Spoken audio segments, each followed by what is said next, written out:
অসহায় আদিবাসী পরিবারের পাশে প্রধান সাহিনা বিবি। আকাশে চলছে বর্ষার আবহাওয়া, এদিকে ওদের মাথার উপর নেই পাকা ছাদ, খড় ও কঞ্চি দিয়ে বানানো ঘরেই কাটি দিন। পরিবারের 3 সদস্য, তার উপর পরিবারের প্রধান উপার্জনকারী ব্যক্তি আক্রান্ত দুরারোগ্য ব্যাধিতে। এমতাবস্থায় চরম কষ্টে দিন কাটানোর কথা গ্রাম পঞ্চায়েত প্রধানকে জানাতেই ফের মানবিক রূপ দেখা গেল গ্রাম পঞ্চায়েত প্রধান সাহিনা বিবি। মুর্শিদাবাদের বনোয়া ব্লকের সুন্দরপুর গ্রাম পঞ্চায়েতের প্রধান সাহিনা বিবি গত পঞ্চায়েত নির্বাচনে জনগণের ভোটে নির্বাচিত হয়ে প্রধানের দায়িত্বে নিয়োজিত হবার পর থেকেই একের পর এক মানবিক ভূমিকার কথা প্রকাশ হয়েছে বিভিন্ন সংবাদ মাধ্যমে। নিজে মুসলিম হয়েও কখনো দুর্গাপুজোয় নিজের অঞ্চলের বাসিন্দাদের জন্য নতুন পোশাক হাতে বাড়ি বাড়ি পৌঁছে দিয়েছেন, কখনো বা এক ফোনে প্রধান নামক কর্মসূচি গ্রহণ করেছেন। আর এবার সেই এক ফোনে প্রধান কর্মসূচির অংশ হিসেবে এক অসহায় আদিবাসী পরিবারের পাশে থাকতে দেখা গেল তাকে। জানা গিয়েছে, এদিন পঞ্চায়েত প্রধানের এক ফোনে প্রধান কর্মসূচিতে দেওয়া নাম্বারে ফোন করেন সুন্দরপুর গ্রাম পঞ্চায়েত এলাকার জাওহারি গ্রামের আদিবাসী পরিবার। তারা জানান তাদের মাথার উপর বৃষ্টি পড়ছে,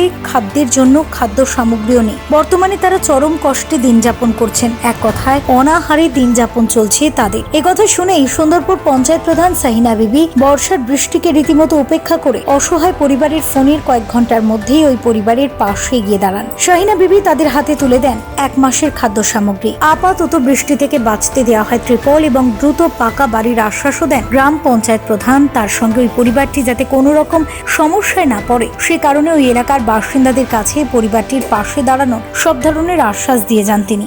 হয়তো সবাই জানেন যে এখনই প্রধান কর্মসূচি আমি শুরু করেছি এবং আমার পোস্টারও ছিটানো হয়েছে। তো আমার কাছে এরকম ফোনে প্রত্যেক দিনই আসে অসহায় পরিবারদের থেকে অনেক কিছুই সুবিধা অসুবিধা আমার কাছে আসে। তো আমি প্রত্যেক দিন এরকম কাজ করে থাকি। তার মধ্যে একটা আমি ঝাওয়ারি গ্রামে আজকে একটা খবর শুনলাম। তো সেখানে আমি গেছিলাম একটা আদিবাসী পরিবারের, মানে খুব দূরস্থ পরিবার। তো তাদের পাশে আমি থাকার চেষ্টা করব। আমি আশ্বাস দিয়ে এসেছি যে আপনাদের পাশে আমি থাকবো। তবে হ্যাঁ, মমতা ব্যানার্জি বলেছেন, আমাদের মাননীয় মুখ্যমন্ত্রী, যে মানুষের পাশে থাকতে। তো আমি সর্বদা চেষ্টা করব মানুষের পাশে থাকতে। বাড়িটা খুবই খারাপ অবস্থায় আছে, তো ওনাদের মাথার উপরে ছাদটা নেই। তো আমি চেষ্টা করব ছাদটা করে দেওয়ার। আমার কাছে এরকম ফোন প্রত্যেক দিনই আসে। আমি প্রত্যেক দিনই এরকম কাজ করে থাকি। হয়তো আপনাদের নজরে আসে কিংবা আসে না। তো যারাই অসুবিধার মধ্যে পড়বেন, আমাকে এক ফোনে প্রধান নাম্বার দেওয়া আছে, আমাকে ফোন করবেন, সুবিধা অসুবিধা জানাবেন, আমি সেরকম মতো কাজ করব। কি নাম আপনার? আমার নাম সাহিনা।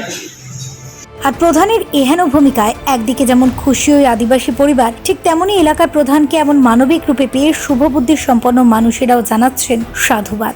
এখন আমাদের বাড়িতে জল বৃষ্টি পড়ছে, আমাদের বাড়ি কষ্ট হচ্ছে, থাকবার জায়গা নাই। এইটাই আমাদের বেশ। প্রধান আমাদের বাড়িতে এসেছিল, আমাদের বাড়িতে প্রধান আমাদের বাড়ির পাশে থাকবে, চাল ডাল দিয়ে গেল, আমাদের অসুবিধা বয় করে দেবে বললো। আপনারা খুশি হয়েছেন? সাহায্য আপনারা খুশি তাতে? হ্যাঁ, আমরা খুশি। কি নাম আপনার? Lakshmi Murmu. Bureau report, TV7 Bangla.